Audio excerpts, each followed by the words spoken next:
Good afternoon, ladies and gentlemen, and welcome to Off the Field, a show where we, members of the Missouri Southern football team, talk about our team's performance during our games and discuss what happened this week in the NFL. I'm your host, Mike Brown. I'm Malachi Broadnax. And I'm Jalen Banks. Indeed. So, let's start off with our past homecoming game from this Saturday. This Saturday was definitely a tale of two halves as Fort Hays State quote-unquote dominated the first half, but Missouri Southern had a resurgence in the second half as we won the score tally of the second half. Guys, I want to talk about the second quarter. The second quarter was a spotlight quarter for us in Fort Hays State as the game was, you could say, decided in the second quarter. So, Jalen, I want to start with you first. What do you believe happened in the second quarter? In the second quarter, offensively, we couldn't really get anything going. At the end, we were moving the ball, we weren't scoring. And when you're not scoring or you're getting 3 and outs and you're giving the ball back to the opposing team's offense, you're doing a disservice to your defense. And when they're out on the field, so if they scored 35 points in the second half, that means they had in the second quarter, they scored 35 points to 28 points. That means that they had that many opportunities to go out there. And that means that since they had that many opportunities, that means your defense was out on the field as well. And so with them moving the ball, they're getting tired, offense not being able to sustain drives or at least score, you're just, again, doing a disservice to your defense. So if to the average person, they're going to sit there and think the defense has to play better, but more than anything, the offense has to play better as well. You either have to match them or at least play close enough to where you're giving your defense a break or at least keeping the team in the game. Malachi, I want to hear your thoughts on the second quarter of this past homecoming game.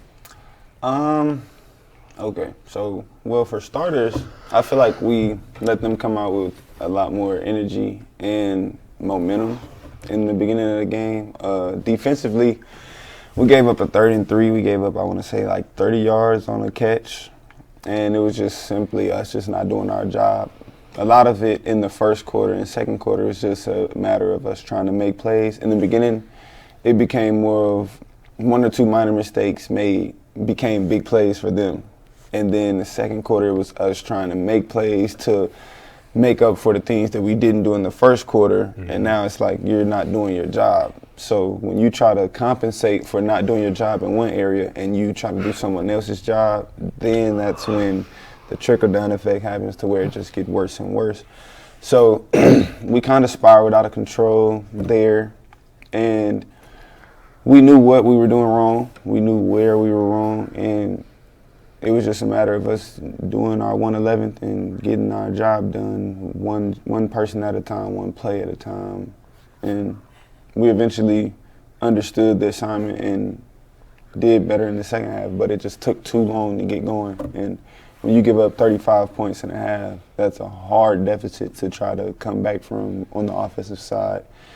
And it's a hard deficit to create more points from on the defensive side. So it just made the game a lot harder to play on the second end. In the second half. In the second half, though, Missouri Southern, we came out and we scored 14 points and held Fort Hays State to only 7. So, guys, what do you think was the big difference between the first half and second half as far as execution and energy goes? Was there anything that Coach said in the locker room that made a spark happen, or did we just come out and play better? The message was consistent. It was just go out there, do your job, play with max effort. Like, that doesn't change. I know just defensively, I don't know exactly what they did, like scheme-wise, to hold Fort Hays, but you go from giving up 35 in the first half to 7 in the second. They went out there and they really just played their hearts out. Offensively, we put up 21 total points. We scored 14 in the second half. And I guess you could say like we did better, but this is college football, and you see games where teams scored 50 or 60 routinely. And so we just got to go out there and just score more points. We can't really hang our hat on the fact that we outscored them in the second half. We should be competitors and compare ourselves to the rest of college football. If that team that we played on Saturday scored 42 points or scored 35 points in the half, why can't we do the exact same thing? So either, like as players, we got to figure something out, or something up top has to be figured out. I completely agree. Malachi, what are your thoughts on the defense and positives from this past game? Speaking on positives, I would say we definitely slowed the game down in the second half and just played how we knew to play. From a schematic standpoint, we just went back to our basic things, the basic rules and the basic key concepts that we run, and everything became more simple, and we just slowed the game down from there mentally. And I mean, it wasn't really nothing special. We didn't do anything outside of our range. We didn't go in at halftime and have the greatest speech ever. I mean, that's not normally what it takes. It normally just takes everybody just slowing down and relaxing their mind, not thinking that we're down so many points, we got to do so much to come back. Just take it one play at a time. And if you do that, then the defense will speak for itself. Everybody do that 111th, everything will fall in line the way it's supposed to. But also talking about that game, I mean, we also got to I don't want to just put it on offense and defense. I mean, we had 2 punts for, I think, a net of 9 yards. And that's a difference in field position. When you go from kicking the ball on the opposing team's 45 to them getting the ball on on our 44, I want to say, it's kind of hard to put your defense back on the field after that and them not get at least 3 points. And then to do it again, it's just like, now we got to go back and try to fight and, bend but don't break always. But it gets harder when you're already getting gut punched, and then it's like now everything just seems like it's stacked against us. So it became more like every time we got going, the weight got put on even more and even more and even more. Even if it was the offense, then the defense would give up a little, or if it was the defense, then the offense would give in a little, or then you got to worry about special teams. So it's like, when are we going to get going? And it took just the halftime for us to do that, but we did too little and too much within a half before the second half for us to actually come back. Moving on from this past Saturday into the next week, I know our coach preaches about the next opportunity. Take one opportunity at a time. But next Saturday isn't the same opportunity as all the others. As we all know, we are playing that school over there, the 20 minutes away school. Guys, how do you feel about this rivalry that we have against that school over there? Is this a big game for you guys?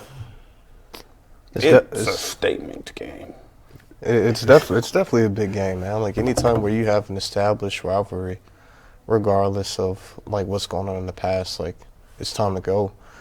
It frustrates me driving through Joplin and seeing a whole bunch of people with Pitt State Gorilla license plates. Like I don't understand it.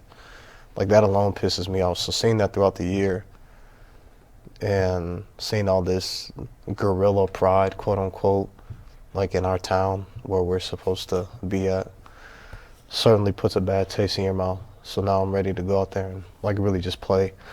As far as like the off the field stuff, on the field, they're just another MIAA opponent. Like they're going to be very similar to the team we just played and the team that we played week 1. They're going to be physical, but they don't run anything that we haven't seen before on either side of the ball. We just got to go out there and execute.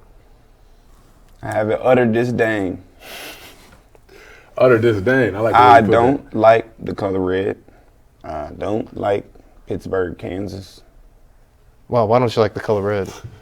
Because it's not a nice color. My reason for not liking And it is really Also, nerdy. they wear the color red. I don't like them. Now, as people, they may be nice. I just don't. I don't know. They got this little aura about them. You know, it kind of grinds my gears. Stuck up. Yeah, it grinds my gears, man. I don't like. You know, I was in Lion Stop a week ago after we won. And people bring up the game the week before we lost to Northeastern. And she says, "Oh, you guys lost to Northeastern." I don't even know the girls. "Oh, you lost to Northeastern." "Oh, I wanted to take the honey bun I had." And she went to Pitt State. And she had a Pitt State shirt on. So I just looked at her. I said, "Yeah, we did, but it's okay. We're going to bounce back." And we ended up winning. I wish I would have saw her again in Lion Stop. I would have said something. "Why are you in Lion Stop anyway with this Pitt State shirt on?" Lion Stop. You know? I personally wear a beat Pitt State undershirt that's decked out in green and gold. Don't worry about it. Under my practice pants every day. See. So me personally, I definitely don't like Pitt State or Pittsburgh, Kansas. I wear that shirt everywhere. That's one of my main goals, personal goals for this season. And people taunt me all the time when they see me wearing it. Are you guys actually gonna? Yes, we plan on doing that. We plan on dominating, and we plan on showing what Lion football is all about. One of my favorite shirts that I see around is Pittsburgh is not a state. I love that one. Definitely. It's funny. Speaking of big rivalries, tonight, Monday Night Football, Cul-de-sac.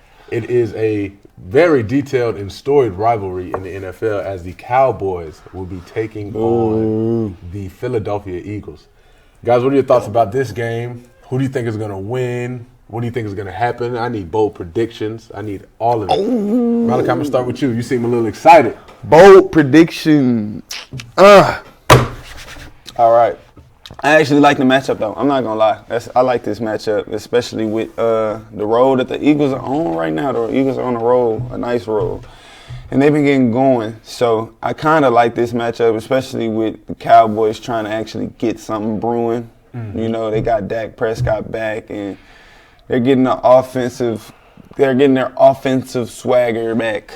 And you can see it. You can see the consistency in the way they're running the ball, the way Dak Prescott feels in the pocket. It's a little more comfortable with how he's running the offense.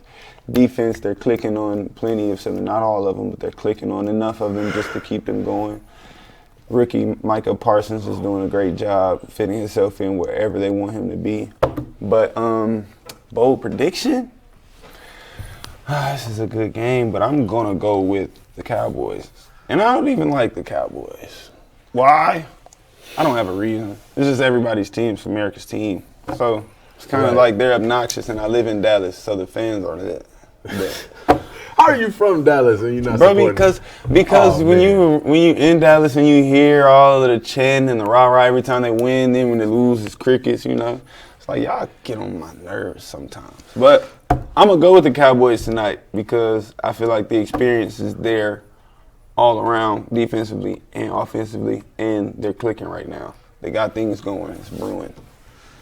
Well, both teams are 1-1 going into this game, and the winner of this game will take over the lead in the NFC East. Jalen, what are your thoughts on this Monday Night Football game tonight? I'm going with Philly. You're going with Philly? I'm going with Philly. Wow. So you're going with Philadelphia's defense is legit. They gave up only 6 points week 1 against Atlanta, who has a legit offense. They have a legit offensive line. Running game at the moment is a little suspect, but they still have a lot of weapons in the passing game. They got Hayden Hurst. They have Kyle Pitts. They have Calvin Ridley. They still have Matt Ryan. They held them to 6 points. So week 2, they play the 49ers, who still have a legitimate offense. You can have whatever opinions you want about Jimmy Garoppolo, but they still have Deebo Samuel, Brandon Ayuk, George Kittle. The running backs, they had Trey Sermon. They didn't have Raheem Mostert in week 2, but the offensive line is still really stout. They have Trent Williams, Alex Mack, Mike McGlinchey. So, and they held that team to only 17. Unfortunately, Philadelphia only scored 11 in that week 2 bout against the 49ers, but they had 2 red zone opportunities in which they went for it on 4th down instead of kicking the field goal. And if they had walked away with touchdowns instead of 0 points, they would have beat them. or even if they just simply kicked the field goals, they would have tied the game up. So they went toe-to-toe with the 49ers, had a few suspect, like, first-year coaching issues, and they handled Atlanta. Jalen Hurts in that offense is rolling. I don't think he has, like, the greatest weapons around him, but he's making them work. One thing that you can say about them is that they have speed. They have Jalen Reagor. They have Quez Watkins. Miles Sanders is the more underrated backs in this league. Jalen continues to find ways to make plays. Offensive line play, they still have Lane Johnson. They still have Jason Kelsey. They still have Brandon Brooks. But they have pieces, and Dallas's defense is still suspect. They still struggle against the pass. They have been solid against the run, but I just don't see Philadelphia's offense struggling against them. Like, if they could hold Atlanta to 6, hold the 49ers to 17, with their secondary, they still have Darius Slay. They still have Fletcher Cox up front. They have a legitimate pass rush in Josh Sweat, Derek Barnett. We know the people. But if they can't stop the run game, that's all Dallas needs to establish their offense. And take note, why wouldn't they be able to Dallas stop is it? playing at home, and this is the Eagles. That don't mean nothing. Dak Prescott's first home game. That does mean mean something. That does That mean man is something gonna in go this. off. I've seen That Dallas man is get gonna go off. mollywopped at home. We've This seen is Dak everybody Prescott's lose, but return this to is Dallas since his injury, and Hey. Dak has his moments where he would just catch fire and look like a top 3 quarterback. Some way, somehow, Nick Sirianni has those boys over in Philadelphia playing ball. Like, they are locking people up. The If Cowboys you on if the you road, if too, you can though. hold, The Cowboys are on a roll. they're barely- 1-1. The game against the Tampa Bay Buccaneers, that game came down to who had the ball I'm last. saying And that was the Super Bowl champion, the defending Super Bowl champion, and it came down to who had the ball last. Tampa spotted them 3 turnovers, and they still couldn't capitalize. No, Dallas forced 3 turnovers. Tampa spotted them 3. Dallas forced 3 turnovers. But You're they- giving this but they defense still- a little less credit than they deserve. I think the defense they're- needs a little more credit than you're giving them. I think they're solid, but I don't think that they're all that. But- the back end is still very suspect. I just don't see that they need to be all that to beat the Eagles. Like the And that- Eagles are and that- good. that's fine. but That's- they that's are where- not- that's they where are we not- disagree. Well, they we are not will see elite. tonight how it goes down. Wait, and I want to talk about this. We have to because move I forward. We remember, gotta move No, forward. we are moving forward. But I remember last week we ended this show, and I was being criticized for saying that Justin Fields was You not want to get ready. right into the Bears. Now listen, You want to get right into I it. watched this game, okay, and I critiqued. I also watched other people talk about this game, and they critiqued. First of all, one thing I want to say, a lot of people are torn between the two on, we shouldn't give up on Justin Fields, this, that, and the third. It was his first game. There's no way you can even imply that, all right, I'm done with Justin Fields. He's not who we thought he was. It was his first game. I told you he would be inexperienced. I told you that he might shy away from some of the big moments. I also told you that offensive scheme would not be ready for him, just like the week before. Now, we're not going to blame Justin Fields. He deserves 30% of the credit, maybe even 25%. And here's why I'm going to say why. He does. Offensive He played line- the quarterback position. the That's offensive what happens line- when you play the quarterback position. The You Bears' take offensive line blame. that we already have, and I'm You saying we just because said I'm a Bears 30%. fan. I'm going to say 25. And the reason 25. why, listen, because he didn't turn the ball over. He was sacked 9 times. You cannot name me a quarterback that can pull off being sacked 9 times You are and win a sacked game. 9 times. It's You- the offensive line as well. Well, They have a it's part. not You solely- cannot put that I'm not- solely I'm on not the offensive playing- line I to didn't allow say that. yourself to get sacked 9 times. I Throw didn't the say ball that. away. Get the All ball right, out okay. quicker. Now let me finish Go this. through your Let me read. finish my statement. Look, I never said that it was the offensive line's fault. I said I'm blaming 25% on Justin Fields. I'm gonna put another 25% on the offensive line because they play their part in that. If ands, or buts, they play their part. 50% is on Nagy. He's a terrible play caller, and he doesn't know how to scheme up. He hasn't showed that he can scheme against a solid defense yet and actually move the ball and score in a game where he needs to score. That's not true. He has not shown. With Mitch, he was able to. Bro, with Mitch, he probably did it twice, and that was a game that Mitch was firing and going crazy. He's not showing me that he can offensively beat a team by coaching them to that W. He has not outscored an opponent that has a superior defense, and he can't do it. He needs to let the offensive coordinating go and just be a head coach. He's shown his inferiorities everywhere in being an offensive coordinator. He's shown it. You average 9 yards. You average 1 yard net a play.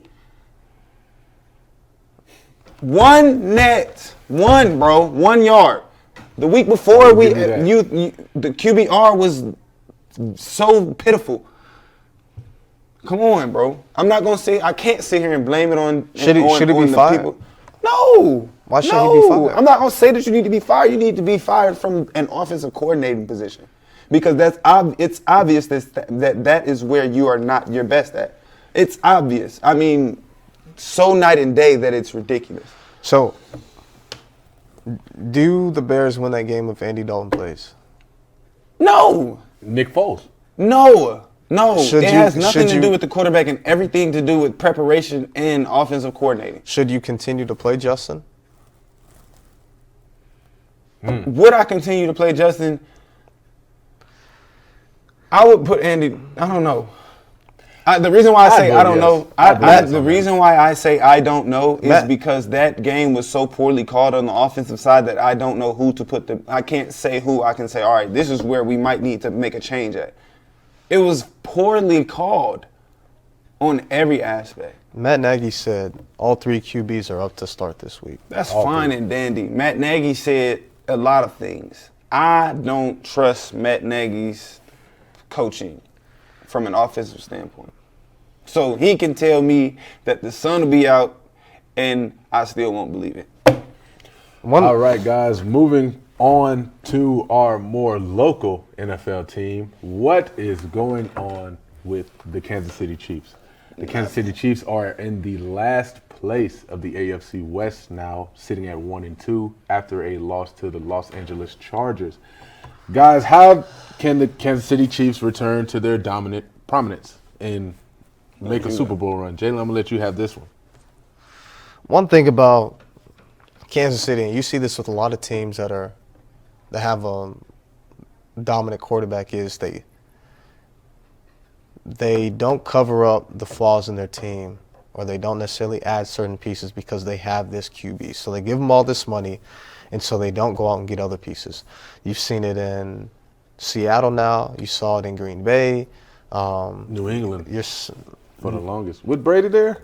Yes and no. They made those pieces. Yeah. Exactly. Yeah, yes and they no. didn't add pieces. You're seeing it right now in Buffalo. But right now in Kansas City, you see that they don't have a pass rush. They still don't have a strong run game. What? You said they don't have a pass rush. They don't have a pass rush. Chris Jones hits home. That's one player. He is a very dominant player, though. That's one player, though. He frees up a lot of other players. I'd say that their rush defense this is season. terrible. This season, he's freed up a lot of other players. Why are they one of the worst defenses in the league? Why? Their rush defense is atrocious. Is Chris Jones not a part of that? Is mediocre. Yeah, Their pass defense isn't the sole reason why their defense is bad. It's really the run game. Like if you name one of their starting DBs at the time, Matthew. I'm not a Chiefs fan, man. You can't put me on the spot like that. I'm just saying their defense is mediocre, as in they don't they only have Tyrann Mathieu. Chris Jones shows up when he wants to, and the rest of that defense plays off of those two energies. And if they don't have the energy going from those two players, then they're all subpar in the way that they play the football game defensively. They need another person on that defense that you can actually name to be able to bring it in, and it's not even in a specific spot. They do. Back to my point about having a dominant QB.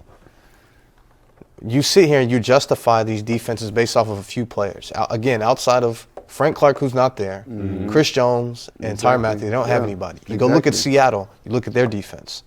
Outside of Bobby Wagner and Jamal Adams, they don't have anybody. You go look at Buffalo and their team. Outside of Tremaine Edmonds, who's the line? It's Tremaine Edmonds, right? Yeah, and the two and Tre'Davious White. Yeah, I mean, the safeties are solid. Micah Hyde and Jordan Poyer. Yeah, Jordan. But Poyer's good. outside of them, they don't have a pass rush. They don't have any other linebackers. The other DBs or whatever, they don't have a run game. Like you look at Seattle, you can't name any of their offensive linemen. You look at Green Bay all those years, they had some good defenses, but for the most part, just Aaron making his plays. Like when you have a quarterback like that who can win you games, you also ignore the other flaws in your team. Mm-hmm. And in Kansas City, they have ignored their defense. They didn't go out and add any other pieces. All they have done is go back and add pieces to their offense. They went out and traded for Orlando Brown. Awesome. They went out and drafted offensive linemen. They drafted Trey Smith last year. They drafted Creed Humphrey this year. A year ago, they still had flaws on defense and picked up more running backs and an extra slot. You can't stop the run. In 2019, you still don't have the greatest defense. In the second round, you take Mecole Hardman. Like, they're going all in on offense. So the days where you don't sit here and have a 35-point game for your offense, you're going to lose because that's what you're solely relying on. So what Kansas City has to do is figure it out defensively. I still think that they're going to make the postseason, but what is it now? 14-3, 13-3, 12-5 may not necessarily be in their cards. Patrick will always get you to the postseason. Russell Wilson will always get you to the postseason. Aaron Rodgers will always get you to the postseason, but being a dominant team may not be it. Tom Brady will always get you to the postseason. I just want to say that the Bucs are the best team in the NFL. I don't care about what you say about your Bears. I don't care what you say about your Vikings.